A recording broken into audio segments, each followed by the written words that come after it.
Alô, meus amigos do canal Wellington Campos FC, tudo bem com você? Pois é, vamos chegar então para falar do Vasco da Gama aqui no nosso canal e trazendo uma parte da entrevista do Admar Lopes, o novo diretor executivo de futebol. Gostei muito da entrevista dele, tem conteúdo. Então, trago aqui alguns pontos importantes para você acompanhar e fazer a sua análise e deixar também a sua opinião no nosso canal, tá? Mas antes, aquele pedido tradicional, se você ainda não é inscrito, se inscreva, dá uma olhadinha aqui embaixo, tá vermelhinho, é porque você não se inscreveu, vai lá inscrever, né? Inscreva-se, faz isso aí, clica, não paga nada, não. O joinha, toda vez que você entrar no vídeo, dá um joinha pra gente, para você nos ajudar. E também vai no sininho, habilita o sininho para receber nossas notificações. Tá legal? Ó, é rapidinho para trazer o Admar Lopes para você curtir aqui no nosso canal. Roda a vinheta!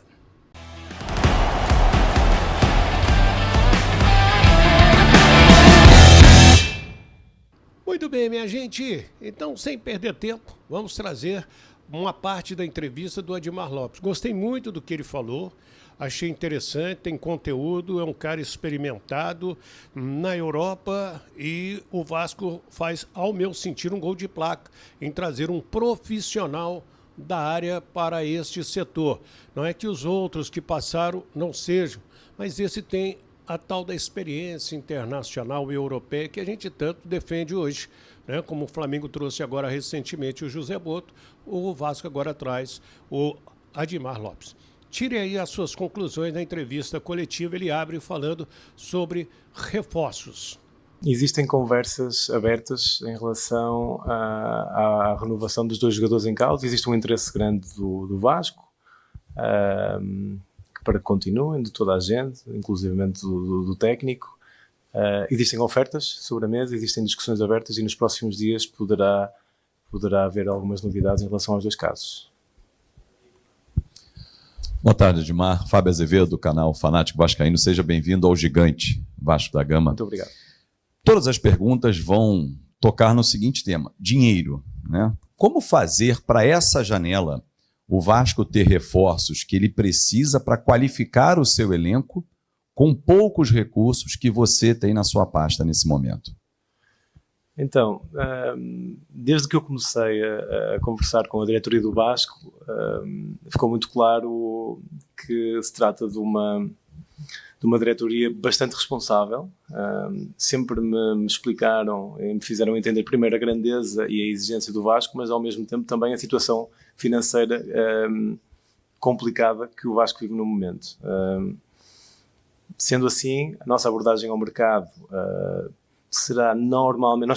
Nós temos, vou formular aqui um pouquinho, nós temos vontade de trazer jogadores que acrescentem, mas também temos a noção que precisamos resolver antes disso alguma situação pendente no plantel, no elenco, aliviar um pouquinho a folha para poder contratar, mas de alguma forma temos alvos dentro do nosso bolso, dentro das nossas possibilidades que gostaríamos de trazer. Respondendo mais concretamente, queremos reforçar e temos a noção da situação financeira, mas acreditamos que vai ser possível trazer jogadores para ajudar a equipe. Aqui, boa tarde, Sérgio do podcast Cruz Maltino, seja bem-vindo. São duas perguntas bem rápidas. Uma, se você vai participar de todo o processo de contratação, desde das análises e tudo até a finalização, e sobre o futebol feminino, o que você pensa para o Vasco no futuro? Em relação à primeira questão, sim, vou participar em todo o processo de recrutamento de qualquer jogador. Neste momento já há algumas situações que estão em vista, das renovações à contratação. Eu vou, a partir de agora, assumo completamente essa pasta, com a minha equipa, com as pessoas que estão em funções. Em relação à segunda pergunta, nesta fase que eu cheguei, ainda não tive a oportunidade de discutir com a diretoria e com os responsáveis do futebol feminino. É algo a ser discutido nos próximos tempos, porque, como devem entender, eu cheguei ao Rio há 2 dias atrás e ainda não tive a oportunidade de tocar em todas as pastas. Olá, Admar. Joel Silva, do canal Colina em Foco, seja bem-vindo ao Vasco. Na sua chegada, né, até o seu anúncio e até a sua chegada ao Brasil, teve muito tempo, então deu tempo da gente pesquisar sobre você, né, sobre a sua trajetória, sobre a sua carreira, Claro. né, trabalhando como olheiro no Porto, depois como chefe de scout em Mônaco, Lille, e como diretor de futebol no Boa Vista, no Bordeaux. Deu para entender ali que teve várias experiências diferentes em várias áreas do departamento de futebol. E uma que se destacou bastante foi o fato de você conseguir, ou ali, né, analisar jogadores que chegaram ao time que você estava trabalhando e, consequentemente, conseguiu uma venda muito boa. O Zimen, Rafael Leão, entre outros jogadores. Eu queria entender, esse é o perfil que o Vasco vai buscar, principalmente nessa primeira janela, tendo em vista as lacunas que o elenco tem.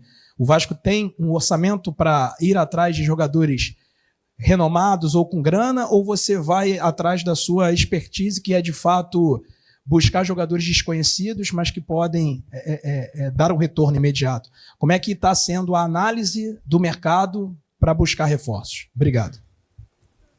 Então, a janela do meio do ano é uma janela muito particular e muito específica, não dá muito tempo para o jogador se adaptar, ou seja, o primeiro critério será a qualidade do jogador, o segundo critério é se encaixa financeiramente com os nossos recursos, e a partir daí, se houver uma facilidade de adaptação, vai ser priorizado em um jogador que não tenha qualquer ligação ao futebol brasileiro ou ao futebol sul-americano. Não invalida que uma boa oportunidade de um jogador que não seja e que não esteja identificado com o futebol brasileiro venha a entrar. Temos o exemplo do Nuno, por exemplo, que foi um jogador que se adaptou muito rapidamente. Nós vamos olhar mais para o perfil técnico, físico, psicológico do jogador e para se é possível ou não fazer a operação, do que propriamente ao BI ou ao passaporte. Dizendo que no meio do ano a minha preferência, sempre em circunstâncias normais, será jogadores que tenham uma adaptação mais rápida. Admar, bem-vindo ao Vasco. Boa tarde, Lineker Biondi, canal A Hora do Vasco. Você está falando sobre contratações e eu queria saber um pouco mais sobre a parte organizacional do seu trabalho. O que lhe foi apresentado chegando ao Vasco?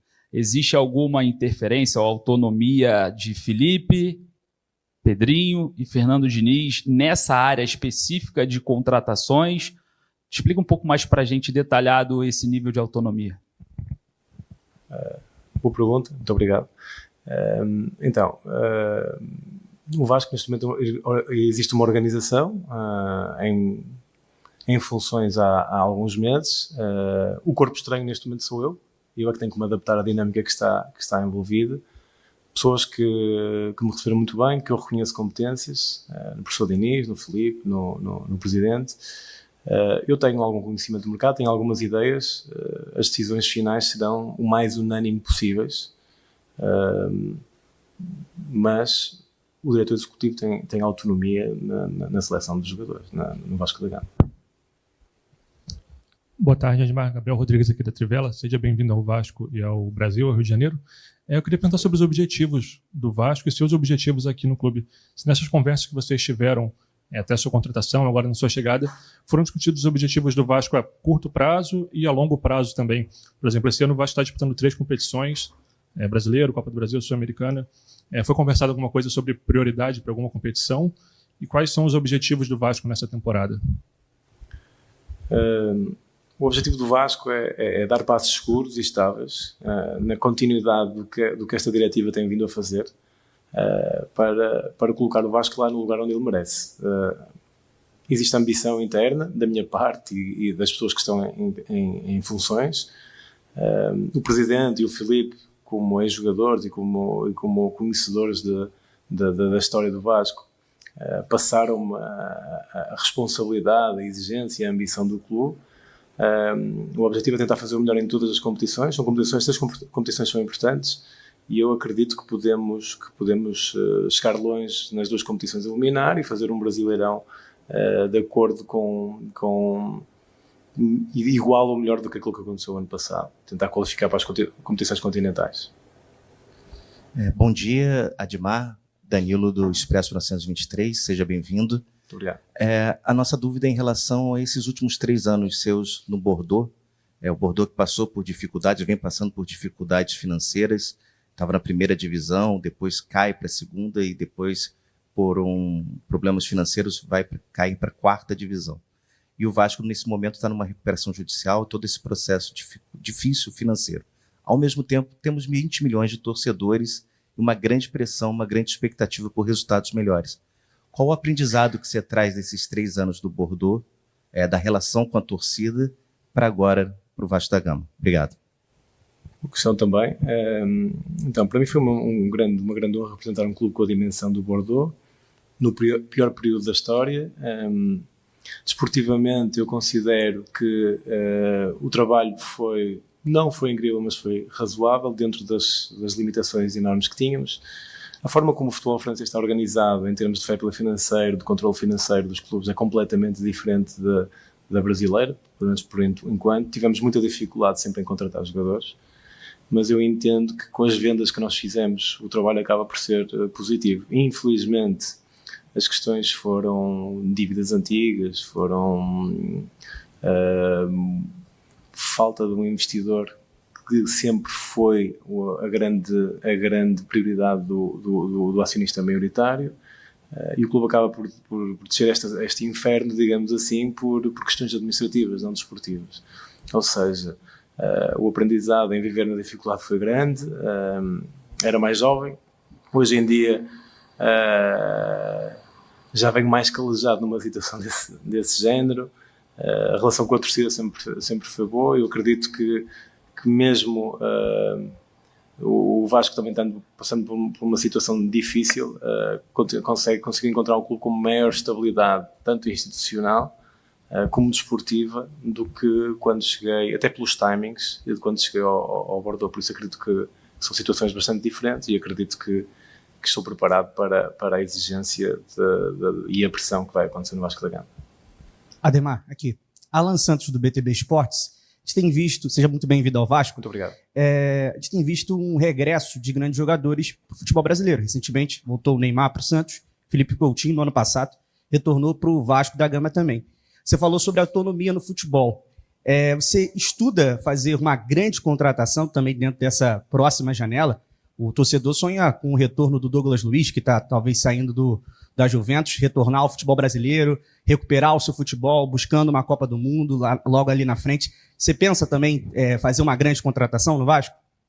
Respondendo à sua pergunta, é muito claro. Sonhar, eu sonho. Agora, neste momento, contratar um jogador como o Douglas Luiz é completamente impensável, infelizmente.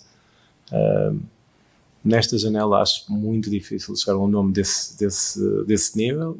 Futuramente, se for, independentemente do nome, se for um jogador que estiver com vontade de representar o Vasco, fisicamente, com as condições, tecnicamente, que seja um jogador que acrescente, a porta estará sempre aberta, desde que cumpra os requisitos e a responsabilidade financeira da direção em causa. E neste momento acho que vai ser, nesta janela pelo menos, vai ser difícil trazer um jogador desse calibre. Ademar, Thiago Toche, de Vasco Velocidade, seja bem-vindo. Obrigado. 2 perguntas. Você terá autonomia para contratar? O Vasco vai falar X de dinheiro e você vai ter autonomia de ir ao mercado ou não? E já conversou com o Fernando Diniz sobre reforço? Boa questão, muito obrigado pela pergunta. No Vasco, o objetivo... Eu acabei de chegar, não é? Temos um técnico com a dimensão, o tamanho e a competência do Fernando Diniz. Estamos no meio da temporada, é muito importante entender isso. Estamos no meio da temporada. Tudo que for feito vai ser de acordo com o ok e com o parecer positivo do técnico e do Filipe. Ou seja, eu venho com as minhas ideias, com o perfil dos jogadores que eu acredito que são interessantes, e pelas conversas que nós tivemos até agora, temos uma visão semelhante e com certeza que vamos encontrar jogadores em que toda a gente esteja de acordo e que seja unânime na decisão. Respondendo à questão concreta, ainda não tive a oportunidade de falar com o Mr. Diniz sobre os nomes concretos, mais sobre perfis, mas isso vai acontecer nos próximos dias, com certeza. E aí, o que você achou dessa entrevista? Parte dela, né? A gente depois vai trazer outros pontos para que você possa analisar esse novo diretor executivo do futebol do Vasco. Desejar a ele boa sorte. Segundo ele, já detectou aí alguns pontos fracos na equipe, gosta do trabalho do Fernando Diniz, quer segurar o garoto Ryan até dezembro, pelo menos, renovar o Léo Jardim, segurar também o Felipe Coutinho. Boas falas para este início de trabalho, tomara que ele conquiste. O que você acha? Deixa aí a sua opinião, deixa o seu nome e o nome da sua cidade. No próximo vídeo eu vou trazer aqueles abraços que vocês tanto me pedem, que gostam também. E aproveitar e pedir para você se inscrever no nosso canal, caso ainda não seja inscrito. O Wellington Campos FC não paga rigorosamente nada. O joinha é importantíssimo para você me dar aquela força. E também pega aqui, ó, vai no compartilhar, clica ali, vai sair um link, né? E aí você joga nos grupos de Zap que você participa para nos ajudar a aumentar o nosso número de inscritos. Tá bom? Fiquem com Deus. Do Rio de Janeiro, Wellington Campos.